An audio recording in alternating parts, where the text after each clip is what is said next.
चला पटपट, एवढा वेळ लागतो का अजून?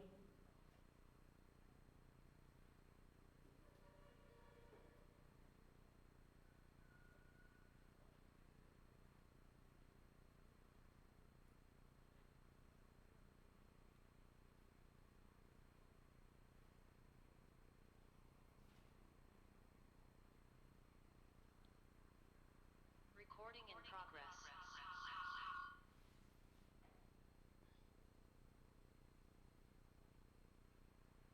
चलो हो गया calculation?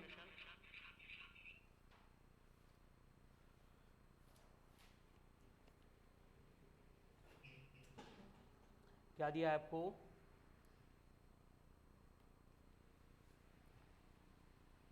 Mu naught raise to 1/2 raise to 1/2 g raise to 1/2 and इसकी पावर दी आपको 4 और हमें फाइंड करने हैं डायमेंशंस फॉर दिस। तो बेसिकली पावर से मल्टीप्लाई करेंगे तो पहले क्या होगा, 1/2 इंटू 4 मतलब बनेगा mu naught square epsilon naught square upon g square. अभी म्यू नॉट के डायमेंशंस उसका स्क्वायर करेंगे तो इप्सिलॉन नॉट के डायमेंशंस उसका स्क्वायर करेंगे तो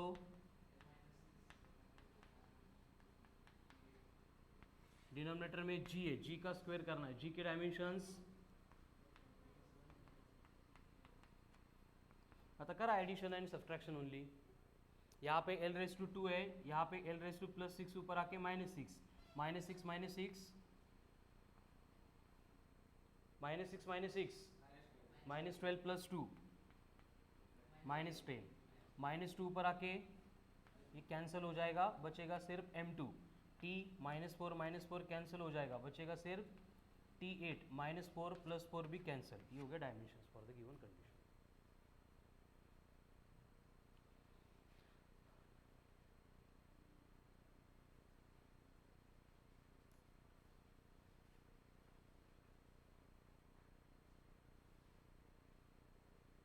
Next, if frequency is directly proportional to e raised to a and h raised to b, then find the values of a and b. E is the energy, nu का मतलब frequency and h is the Planck's constant। तो dimensions for frequency क्या होते हैं? t-1। dimensions for E L2 m1 t-2 and dimensions for h Planck's constant L2 m1 t-1। तो अभी देखो by process जाने की जरूरत नहीं है, हमें मालूम है फ्रीक्वेंसी में L की पावर 0 है, एनर्जी में आती है 2 तो ये बनेगा 2a, h में भी 2 तो ये बनेगा 2b। बाद में यहाँ पे m की पावर 0 है, एनर्जी में m की पावर 1, प्लैंक्स कांस्टेंट में भी 1। उसके बाद में टाइम की पावर फ्रीक्वेंसी में -1, एनर्जी में -2a माइनस ऑफ b, तो ये -2a minus b equal to -1 and 2a + 2b equal to 0। इनको अगर ऐड करेंगे तो क्या होगा, +2a -2a cancel, 2b - b b, तो b इक्वल्स टू आ गया, अगर b -1 है तो इधर जाके प्लस हो जाएगा, तो a इक्वल्स टू आ गया b equals to -1 a equals to 1। इसका मतलब फॉर्मूला क्या होगा, E/h। Very good.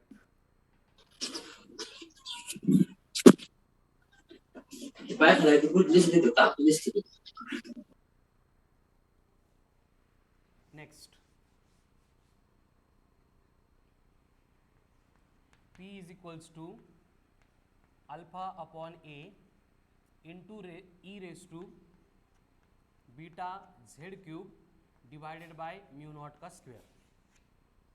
Find the dimensions for alpha and beta.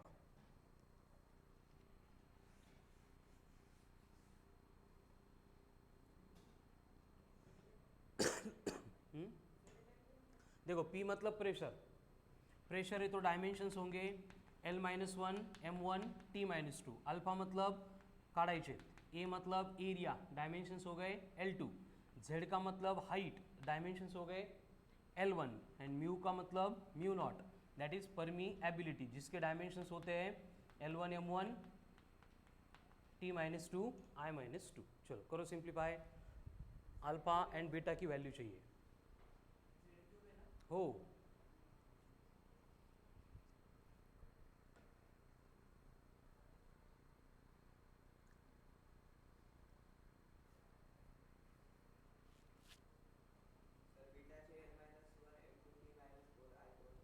Very good.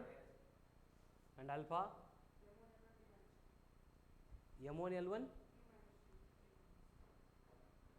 क्या होगा, हमें मालूम है कि एक्सपोनेंशियल फंक्शन डायमेंशन लेस होता है, इसका मतलब बीटा इंटू जेड का cube divided by mu naught का square equals to M0 L0 T0 यानी 1 आता है। तो हमें बीटा चाहिए, तो बीटा के लिए हम क्या करेंगे, mu naught divide by Z का क्यूब करेंगे, यानी जो म्यू नॉट के डायमेंशन है उसके डिनोमिनेटर में L3 आएगा, +3 ऊपर जाके -3, 1 - 3 वेरी गुड -2, बाकी M1 T-2 I-2 ये सिमिलर रहेगा, हो गया बेटा।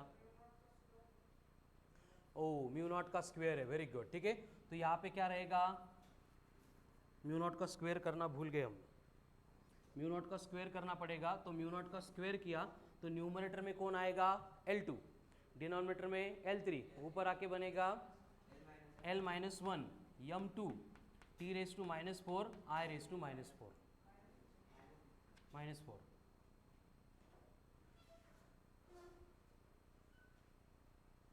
Dimensions for alpha,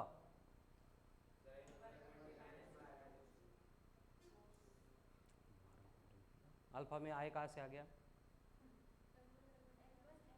L1 M1 T-2, क्योंकि प्रेशर इक्वल टू हे जेव्हा आपण प्रॅक्टिस एक्स्ट्रीम लेवलला करू, बघितल्या 90% आपल्याला कळालेलं असतं काय करायचं काय दिले। प्रेशर होता है फोर्स अपॉन एरिया, तो डिनोमिनेटर में एरिया है तो अल्फाला फोर्सच राहावं लागेल, ठीक है। या फिर नहीं याद आ रहा है तो क्या करना पड़ेगा, P equals to alpha by a, अल्फा equals to P into a. P मतलब प्रेशर है तो L-1 M1 T-2, एरिया मतलब L2 है तो L बेस से में पावर की सम करेंगे, 2 - 1 L1 M1 T-2, हो गया। चलो नेक्स्ट,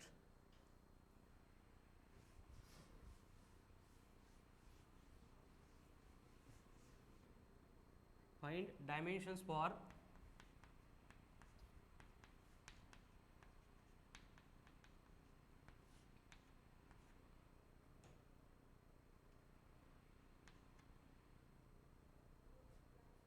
यस, H मतलब प्लैंक्स कांस्टेंट, G मतलब यूनिवर्सल ग्रेविटेशनल कांस्टेंट, म्यू का मतलब परमीएबिलिटी, ठीक है, म्यू नॉट ले लो उसको, परमीएबिलिटी ऑफ फ्री स्पेस।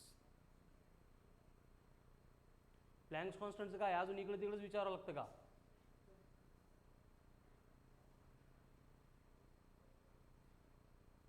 कार्तिक बरं चालू आहे तुझं।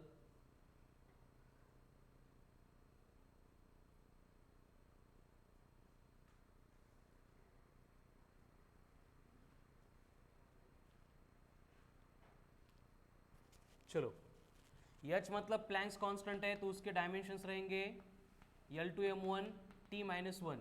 G मतलब ग्रेविटेशनल कांस्टेंट है, dimensions L3 M-1 T-2। Mu naught का मतलब permeability, dimensions L1 M1 T-2 I-2। पहले ये ब्रैकेट को सिंप्लीफाई करना पड़ेगा, सारे 1/2 है और उसकी पावर 6 है तो 1/2 × 6 3 हो जाएगा, कड़ा ना। तो अब जो पावर बची है उसको 3 से मल्टीप्लाई करना पड़ेगा, तो H⁻² बनेगा -3, G⁻² क्या होगा -3 × 3 मतलब -9 एंड म्यू नॉट बनेगा -5 × 3 मतलब 15। ये तो ना मल्टिप्लिकेशन 3 × 5, ठीक आहे। तो करो व्हॅल्यू पुट अप, फक्त पावरच्या पावरला मल्टीप्लाई करायचं आहे। या डायरेक्टली लिहून टाकू, H में कितना है पावर -3, यहाँ पे कितना है 2 × -3 तो L⁻² बनेगा -6। उसके बाद में G में L कितना है 3, उसकी पावर कितनी है -9, 3 × -9 -27। उसके बाद में म्यू नॉट में L कितना है 1 ×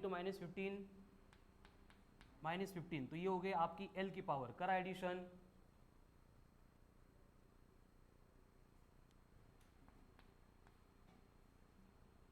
यायला पाहिजे बेटा ॲडिशन सबट्रॅक्शन. चेक करा, मी डायरेक्टली येत असतो. ॲडिशन सबट्रॅक्शन मल्टिप्लिकेशन बरोबर आहे की नाही क्रॉस चेक करा. सेम आहे का 46 41. कार्तिक स्कूल कुठली ती बेटा? हे बघ 27 + 6 33. 33 + 5 48. L⁻⁻48. माझी चांगली होती स्कूल. ठीक है. नेक्स्ट m के लिए जाएंगे तो फिर से वो सेम. यहाँ पे m की पावर 1 है. 1 × -3 -3. यहाँ पे m की पावर -1 है. -1 × -9 +9. यहाँ पे m की पावर +1 है. +1 × -15. ठीक है. तो m की पावर होगी 9.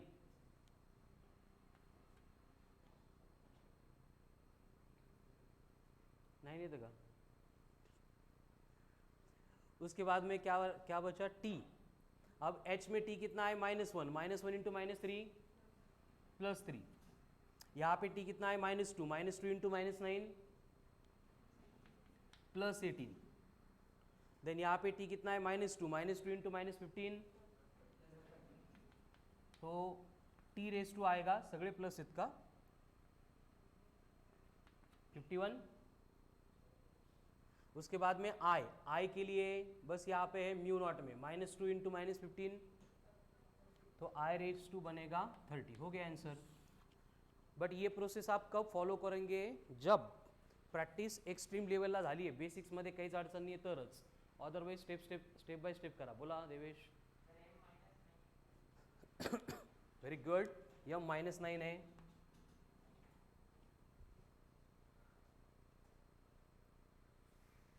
म्हणजे इथं कळतं किती लोक स्वतः सॉल्व करताय म्हणून, किती लोक छापखाना चालवताय. हो गया.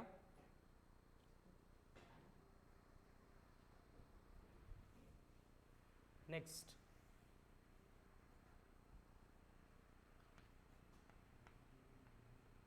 आपको दिया है y = kx sine of omega × z minus phi × y. ऐसे एक फंक्शन दिया है कोई भी जिसमें आपको बोला है कि y रिप्रेजेंट्स डिस्प्लेसमेंट, यहाँ पे x represents time, omega represents angular velocity and यहाँ पे y रिप्रेजेंट्स अगेन लेंथ. ठीक है. तो calculate dimensions for k, z and phi.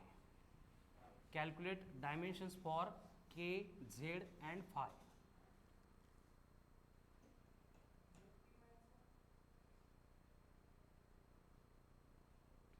चुकलंय तुझं.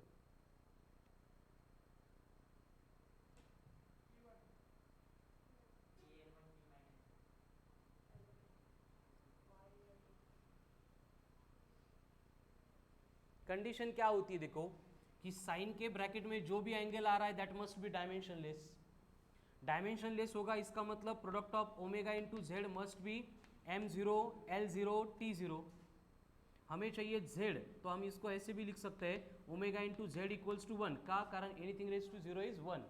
तो z के लिए डायमेंशन चाहिए तो ये बनेगा 1/ओमेगा.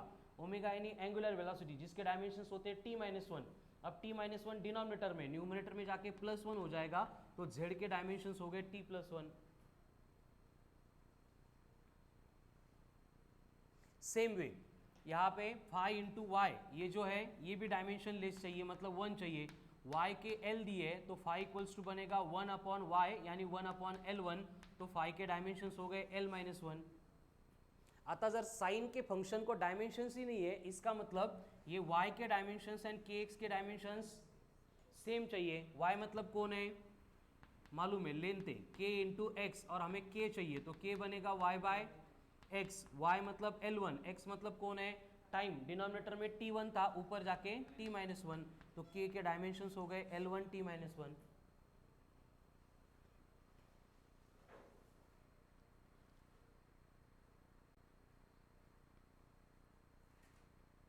हो गया. Next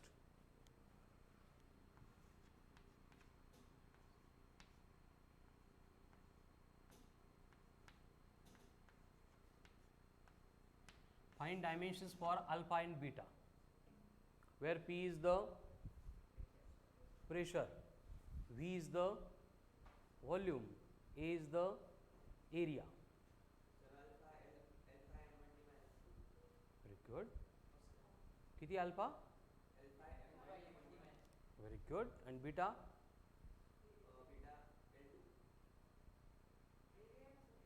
A is the area. M1 L1 T minus 2.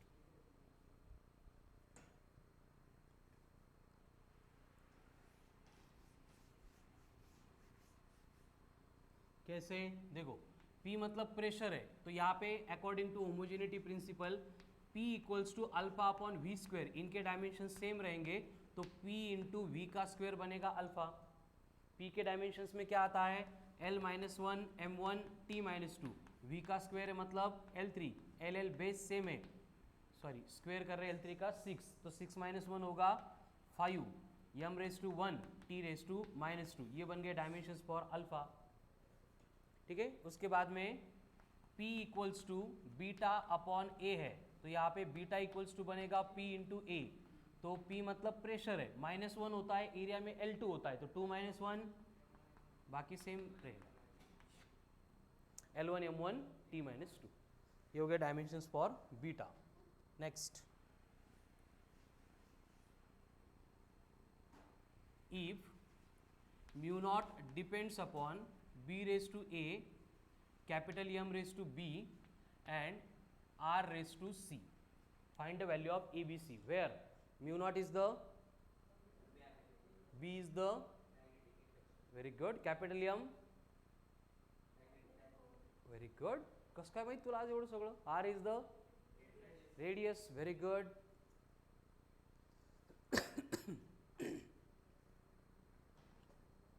असं कधी कधीच का बरं होतं स्वप्नील तुला?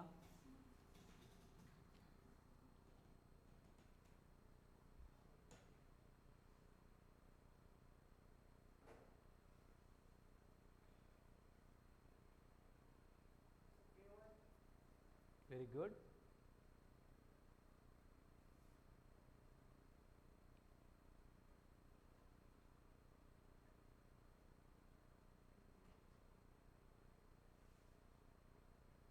करूँ ना डायरेक्ट?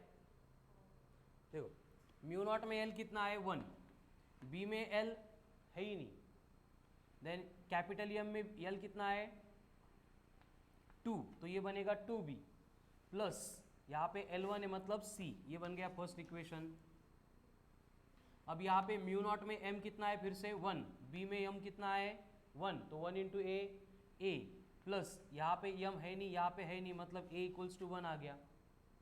बाद में म्यू नॉट में T कितना है -2, B में T कितना है -2, तो -2 into A minus of 2A, M में T नहीं है, R में भी नहीं है, इसका मतलब फिर से वही मिलेगा A equals to 1.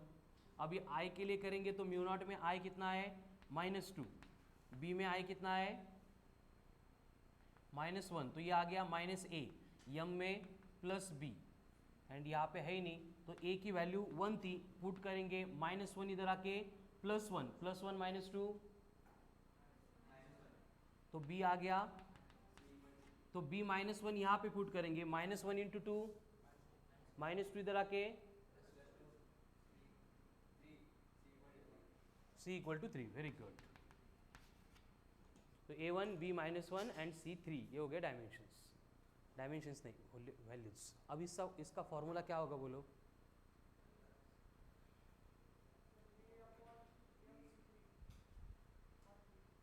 Mu naught equals to B R का cube upon M.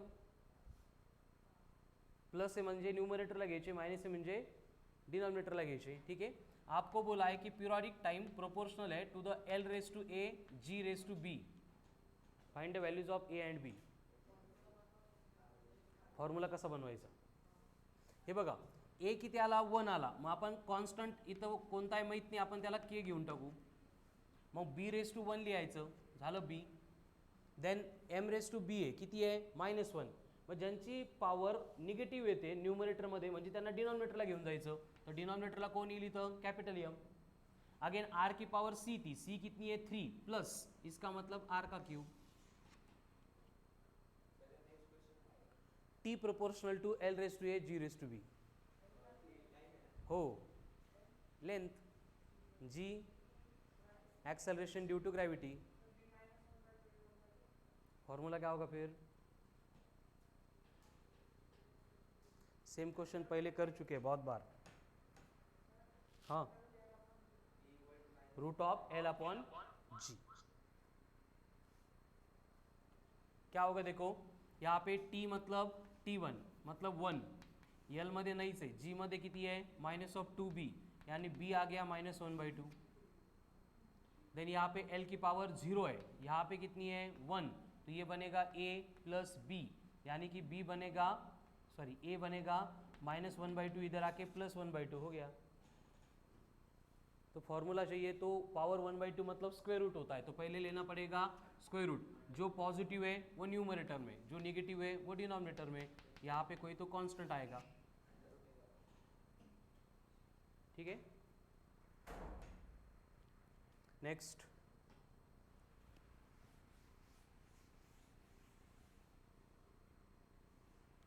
Find dimensions for eta raise to -7/2 mu naught raise to +3/2 H cube G raise to -4/9 divided by epsilon square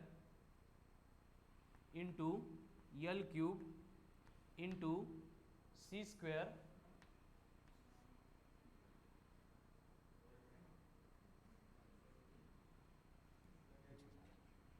हाँ तेच बघतोय काय राहिलं,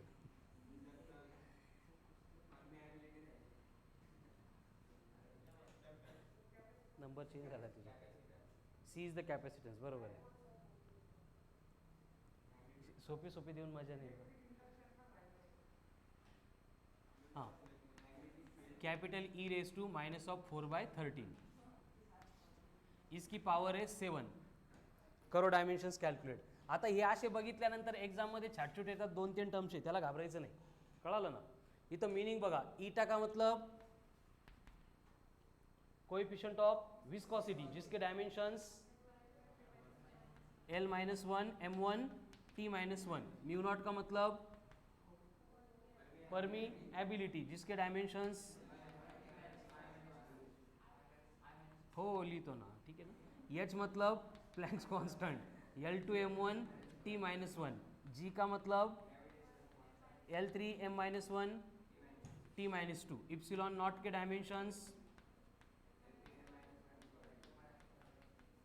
then L मतलब क्या है self inductance जिसके dimensions L2 M1 T-2 I-2, C का मतलब कैपेसिटेंस, डायमेंशंस पटकन L-2 M-1 T4 L-2 M-1 T4 I2, then E मतलब इलेक्ट्रिक फील्ड इंटेंसिटी F/Q पटकन L1 M1 T-3 I-1, सारे डायमेंशंस बोर्ड पे अभी करायचं काय मल्टीप्लिकेशन एडिशन सब्सट्रैक्शन, त्याला घाबरू नका, पहले 7 से मल्टीप्लाई कर दो और सिंप्लीफाई करो इसको,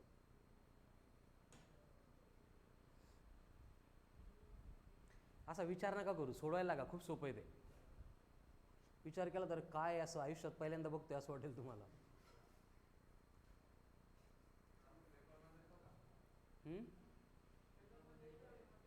एवढा मोठा नाही पेपरमध्ये, 2-3 टर्म्सची अशी अरेंजमेंट आहे,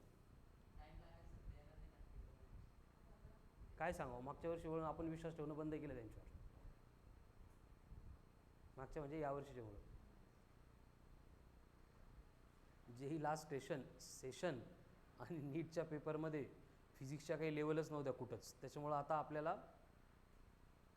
प्रेडिक्टच नाही करायचं, त्यांना प्रेडिक्शन इल्युजन सोडून द्यायचे सगळे, जी कन्सेप्ट रिलेटेड जेवढं काही अवेलेबल आहे आणि त्या अवेलेबलवरून आपण काय बनवू शकतो ते सगळं प्रॅक्टिस करायचं आपल्याला, ठीक आहे ना।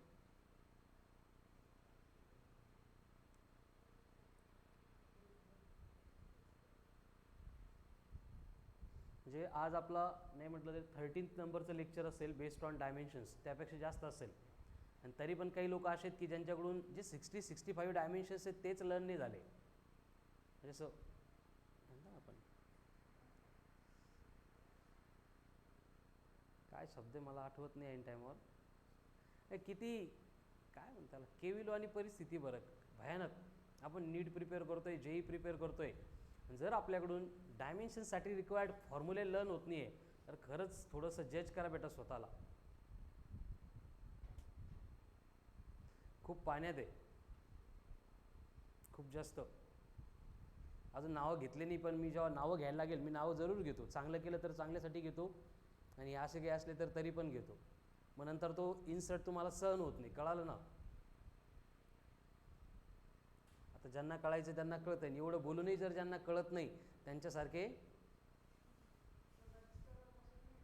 काय नोटबुकात बसत नाही आहे. बसवा बसवा.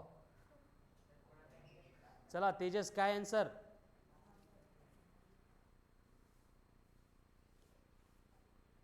हे रिझन आहे का सनी तुझं नोटबुकमध्ये बसत नाही आहे. आडवी घ्या त्याला, दुसरं पेज घ्या. का घरून सांगितलं एकच नोटबुक वापरायची. आपल्याला एका टॉपिकसाठी ॲटलिस्ट म्हणजे 2 वर्षामध्ये कमीत कमी 4 नोटबुक लागतील. त्या हिशोबाने बजेट बनवून ठेवा. ॲटलिस्ट म्हणतोय मी, कमी तर कमी.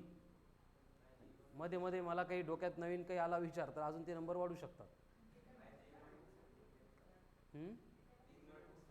फक्त डायमेन्शन्सला का. नाही मी एका टॉपिकला सांगतोय फक्त. तरी अजून लर्न नाही झाले आपले डायमेन्शन्स. बस दात काढणारे आपल्याला तीर नाही मारलेले, कळालं ना. तुम्ही असे केलं की मग मला खूप जास्त एक्साइटमेंट होते. आणि मी ऑनलाईन असल्यामुळे ना थोडेसे नाही खूप जास्त लिमिटेशन्स आहेत. ऑफलाईनमध्ये असं नसतं आपलं लेक्चर. हे ऑनलाईनमध्ये काय होतं ऑन रेकॉर्ड असतं है ना. काही पॅरेंट्स पण ऐकत असतात. कोणाला असं वाईट नको वाटायला सर आमच्या मुलांना असं कसं काय म्हटलं डायरेक्ट लायकी. त्यामुळे मी स्टेटस म्हणत असतो. काहीतरी चुकून ते मराठी वर्ड येतो आपली मातृभाषा असल्यामुळं. चला करो सिंप्लीफाय. डायरेक्ट करू, स्टेप बाय स्टेप. बोर्ड नहीं पुरना आपल्याला, डायरेक्ट करता हूँ ठीक है. पहले इसको 7 से मल्टीप्लाई करेंगे तो ईटा की पावर आ रही है. खूप सोपं आहे, स्टेप बाय स्टेप खूप कॉम्प्लिकेटेड आहे बेटा. ही खूप सोपी मेथड आहे. हे बघा किती सोपं आहे. 7 × 7 मतलब ईटा की पावर 49/2 है. माइनस ईटाचे डायमेंशंस बोर्डवर है. एल की पावर कितनी है -1. तो -1 को 49/2 से मल्टीप्लाई करेंगे. माइनस माइनस कैंसिल होगा, मतलब ये आ रहा है 49/2. ये एल की पावर रहेगी ईटा के लिए. आगे कौन है μ0. μ0 के लिए एल की पावर 1 है. यहाँ पे 3/2 है. 3/2 × 7 21/2. अगेन 21/2 × 1 प्लस माइनस, तो ये आ गया 21/2. फिर बाद में h है. h में l की पावर कितनी है 2. यहाँ पे 3 × 7 कितना आएगा फिर से 21. 21 × 2 अरे 42. तो ये आएगा 42 2 वगैरह बाय 2 कहीं नहीं था ठीक है. उसके बाद में g -4/9 × 7 है. 7 × 4 -28/9. g में l की पावर कितनी है 3. 28 × 3 कसं करायचं सांगू का. हे बघा जर येत नसेल 28चा टेबल 30 घ्यायचं. 30 × 3 30 × 3 60.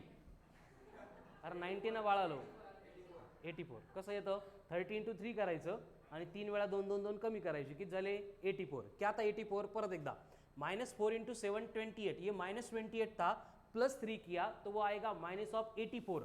डिनोमिनेटर में कितने हैं 9. ये सेम रहेंगे तो ये बना -84/9. अजून संपलेला नहीं है ठीक है ना.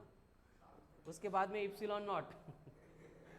इप्सिलॉन नॉट में एल की पावर कितनी है -3. -3 × 2 -6 × 7 -6 × 7 -42. डिनोमिनेटर में था ऊपर जाके +42.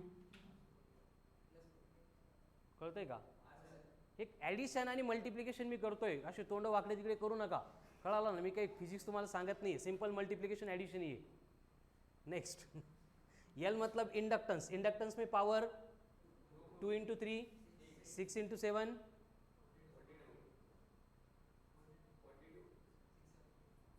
42 +42 ऊपर जाके -42. ओके लास्ट में कौन बचा इंटेंसिटी. इंटेंसिटी में कितना है पावर 1 इंटू -4/13 -4/13 इंटू 7 एवढं अवघड नाही आहे -4 इंटू 7 करायचं आहे -28/13 ऊपर जाके +28/13 आत्ता शिकणे एलचं आलं पण ग्लास भरलेला पण दिसतो आणि रिकामा पण दिसतो. चला आता ॲडिशन आहे चिल्लर एकदम +42 -42 कॅन्सल ये 2 2 डिनॉमिनेटर में सेम आहे तर हे किती येतं 70/2 म्हणजे 35 + 42 म्हणजे 79. हां हे 79 बाजूला काढा. अब 28/13 आहे -84/9 करणे 77 येईल का या दोघांची ॲडिशन 77. ठीक आहे हे कट झाले. आता काय राहिलं फक्त या दोघांमध्ये. आता 28/13 आहे -84/9 आहे 28/13 -84/9 करो सिंप्लीफिकेशन. काय ऑप्शन आहे क्रॉस मल्टीप्लाई करके सिंप्लीफाई कर सकते या फिर याला 9/9 नी याला 13/13 नी मल्टीप्लाई करा. चला करा पटकन.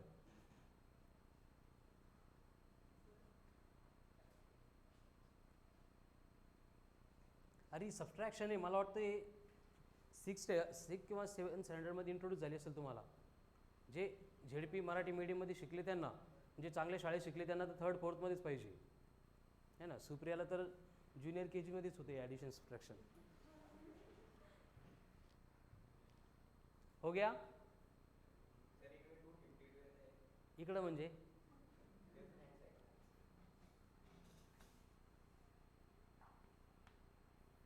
बर 252 मायनस 1092 डिवायडेड बाय 11 फक्त एवढंच. ओके आता 252 मायनस 1092 करो.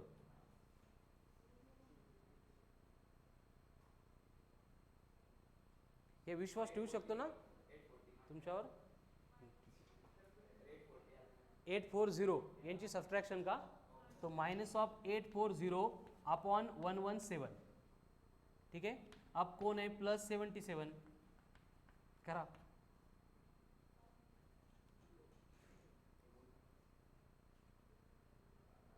मैंने पहले क्लियर किया है कि एग्जाम मध्ये एवढे सगळे नाही आहेत 2 और 3.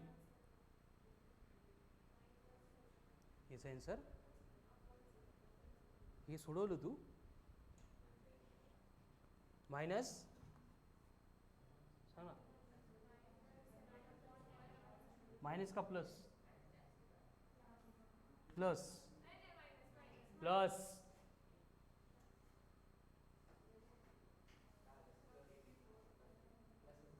हाँ बोलो क्या आंसर शंतनु.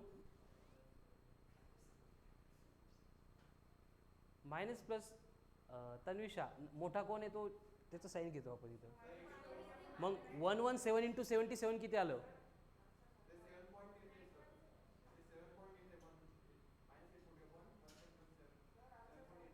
सनी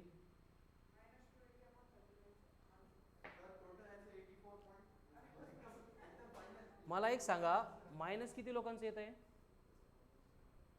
हे 117 ला 117 ने डिवाइड करा 840 ला किती येत आहे. प्लस येतं ना कारण हा नंबर 77 पेक्षा छोटा पाहिजे. 9009 अपॉन प्लस मायनस. अरे तुम्ही ॲडिशन केली का सबट्रॅक्शन केली. लय चेडे गावाळे भरले. ठीक है ये करू राव.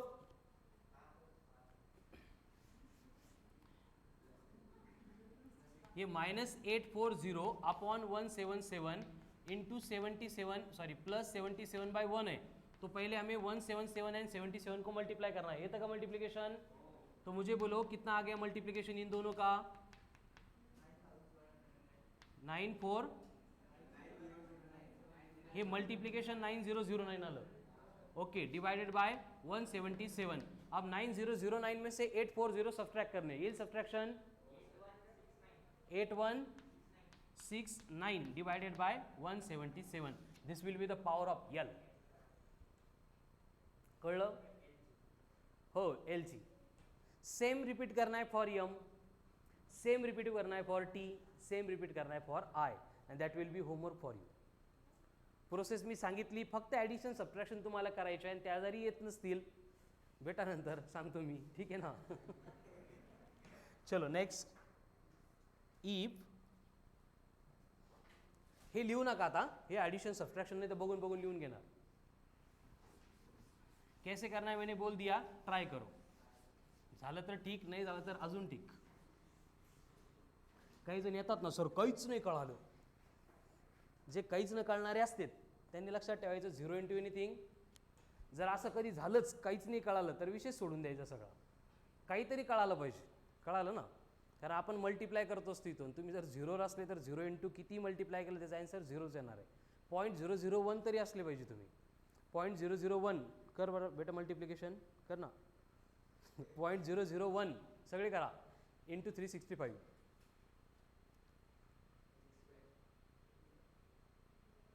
365 3.65 आणि आता करा 0 into 365. कळतो ना फरक?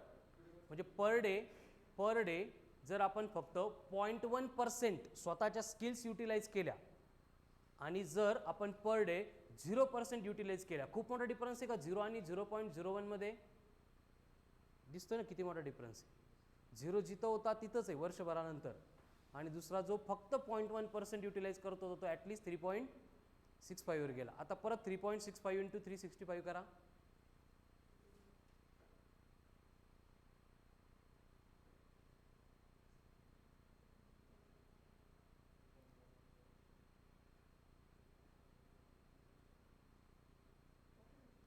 अराउंड 10 पॉइंट समथिंग 11 घेऊन टाका अप्रॉक्सिमेटली. ओके, आता 365 इंटू बाजूचा जो 0 आहे तो करा. सेकंड इयरमध्ये हा 0वरच आहे, तो 11वर गेला. नाव मल्टिप्लाय अगेन 11 इंटू 3.365.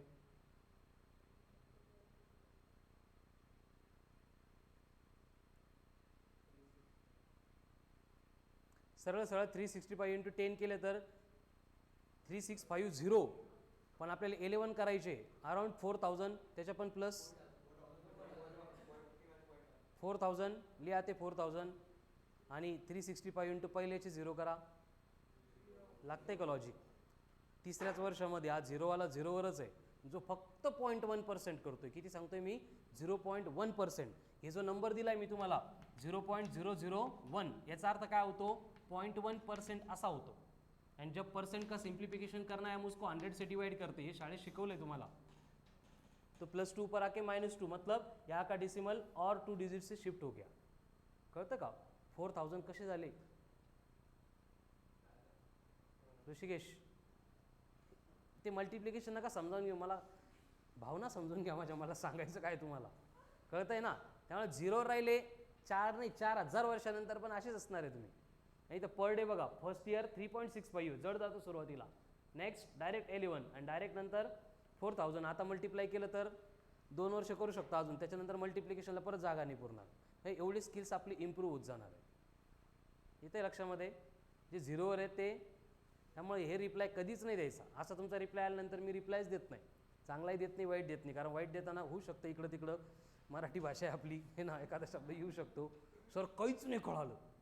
असं कसं बरं? एक तर डोकं लावलं आपण, काहीतरी इंग्लिशचं स्टेटमेंट कळालं असेल, ॲडिशन कळाली असेल, सबट्रॅक्शन कळाली असेल, आणि कुठल्याही कंडिशनमध्ये फिजिक्सचा तुम्ही टॉपिक करा, लेक्चर करा, काही पण करा, ॲटलिस्ट 80% प्रत्येकाला कळतंच. ज्याला ॲटलिस्ट इंग्लिश समजते त्याला. कळालं ना? लयच जर येडागाबाळा असेल, इंग्लिशही येत नाही, काहीच येत नाही, थोडा मंदबुद्धी पण असेल, तर त्याचे पर्सेंटेज 50% येऊ शकतात. कन्फ्युजन आपलं 20% 15% याच्यामध्येच असतं, पण आपला फोकस त्याच्यावरच जातो. काहीच नाही कळालं. ग्लास रिकामा आहे, ग्लास भरलेला आहे. तू स्वतःला कसं मेंटेन करायचं तुम्ही ठरवा. काहीच नाही कळालं, गेले, मग मी सांगतो बेटा ठीक आहे, मी तुला काय करतो नंतर एक्सप्लेन करतो. मी नंतर तसं एक्सप्लेन करत नाही, कारण त्याच्या 0 सोबत मी कुठं कमी होऊन जाऊ, 0 होऊन जाऊ. कळते ना काय सांगायचं मला? याच्यामुळे याच्यानंतर असा माइंडसेट कधीच बनवायचं नाही, काहीच नाही कळालं. असं होतं का बरं? आता ठीक आहे, मी एक्झाम्पल घेतलं होतं, मला माहिती आहे की खूप जास्त न्यूरॉन गरम झाले एकदम, आहे ना, कुठं काय चाललं काही कळत नव्हतं, बट काहीच नाही कळालं असं होतं का? ॲटलिस्ट 42 कसे कॅन्सल झाले हे तरी कळालं, हे कुठंतरी होतो आपण लिंकमध्ये. तर यावर तुम्हाला फोकस करायचा आहे, ठीक आहे. आणि काही लोक असे होते की ज्यांना सगळ्या गोष्टी कळत होते, काहींचे आन्सर ऐकून मी बोर्डवर लिहित होतो. हा डिफरन्स कुठं झाला? ते मार्सवर इम्पोर्ट केले का आपण? हे देवेश वगैरे इकडून इम्पोर्ट केले का? हे आपल्यासोबतचेच आहे, ते लय भारी असं मला सांगायचं नाही, बट ॲटलिस्ट कंडिशनमध्ये ते प्रूव्ह करताय. मग हे होतं का? एफर्ट्स. कळालं ना? अजून जास्त बोलू शकतो मी, बट अजून थोडे दिवस होऊ दे मग बोलू. त्यामुळे स्वतःमध्ये इम्प्रूव्हमेंट करा, मला बोलायचं कामच नाही पडलं पाहिजे. कळालं ना? माझी इच्छा नसते, बट काय होतं, तुमच्या बिहेवियरमध्ये जर चेंज नाही झाला तर मी पण माणूस आहे. कळालं ना? तर थोडंसं खूप जास्त मी कधीच स्ट्रिक्ट वागत नाही, कधीच रूडली बोलत नाही, ठीक आहे ना, खातबीत तर अजिबात नाही. पण असं कधी जर तुमचं बिहेवियर जर चेंज झालं नाही तर होऊ शकतं थोडंसं ट्युनिंग, है ना, अप डाऊन असतात बोलण्यामधले, ते चेंज होऊ शकतात. तर ते होऊ नये यासाठी प्रिपरेशन करा. आता एकासाठी होऊ शकतात, तुमच्यासाठीच. तुम्ही नाही केलं काही फरक पडणार आहे का? 15 दिवस झाले मी dimensions, error, significant figure, order of magnitude, instrumental error आणि अजून त्याच्यावरची प्रॅक्टिस सगळी संपवायला मला 6 दिवस खूप जास्त, मोर दॅन सफिशियंट आहे. 6 days मोर दॅन सफिशियंट या टॉपिकला, काहीच नाही याच्यामध्ये. बट तरी आपण एक दिवस काय एक्सटेंड करतोय? मला लय भारी वाटतंय का रोज यायचं 30 एक्झाम्पल घ्यायचे? असं नाही आहे. तुमच्याकडून एक्सपेक्टेड मला आउटपुट मिळत नाही, त्यामुळे या कंडिशन्स आहे. थोडंसं त्यावर विचार करा, work on it. Write down next question. If energy, time and force, energy, time and force are considered as base quantities or fundamental quantities, then dimensions for mass will be. हे माहिती आहे कसं करायचं वर्डिंगमध्ये? अशा प्रकारे काहीतरी ते चेंज करू शकतात. आपण काय करणार याला? m proportional to energy, force and velocity बोला आहे ना, तो energy raise to a, force raise to b, velocity raise to c. Find the values of a, b, c. आलं सर? हां, E is the energy, F is the force, V is the velocity. Energy, force and time म्हटलं होतं का? Okay. T raise to C.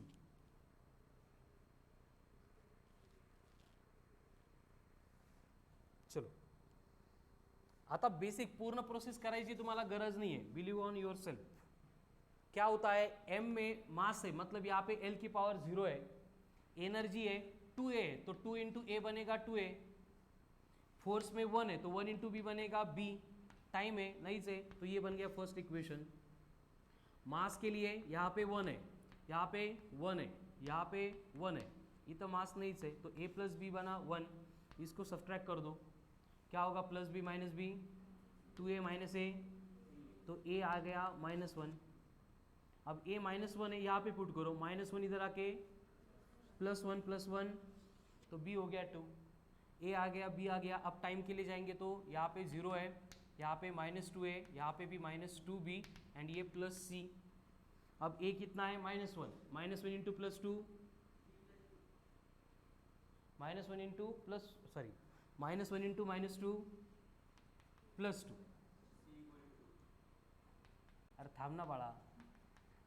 हां ठीक आहे, 2 - 4 -2 इधर आके असं विसरतो मी मध्ये मध्ये, ठीक है. c इक्वल्स टू आ गया 2. तो हो गया e की, f की एंड t की पावर कैसी रहेगी? क्लियर? तो यहाँ पे बेसिकली डायमेंशंस के एप्लीकेशंस एंड रिलेटेड पार्ट की रोज़ हमारी प्रैक्टिस शुरू है, और मैंने बोला है कि जब तक आप एक्सपेक्टेड मार्क्स नहीं लेंगे तब तक हम इसको कंटिन्यू करेंगे, ठीक है. आजच्या पेपरमधले मार्क्स बघून आपण ठरवू की from tomorrow we have to start error और नॉट. नसेल तर परत सेम पार्ट आपल्याला रिपीट करायचं, ठीक है. देखो होमवर्क में क्या करना है, एक तो सबसे पहले फ्रॉम फर्स्ट डे जितने भी टेस्ट पेपर दिए उनके सॉल्यूशन एक नोटबुक में है, प्लस जितने भी क्लास में हमने क्वेश्चंस डिस्कस किए, सॉल्व करके दिए मैंने, वो भी आपके नोटबुक में असे कुठं पण लिहिलेले नाही, व्यवस्थित फॉर्मॅटमध्ये मला पाहिजे. अँड दोनों नोटबुक अलग चाहिए, कळालं ना. वर्कशीट की नोटबुक सेपरेट चाहिए, ती आपल्याला 2 वर्ष मेंटेन करायची. चलो, तो आज के लिए इतना ही सफिशिएंट है. Remaining part will continue on tomorrow's lecture.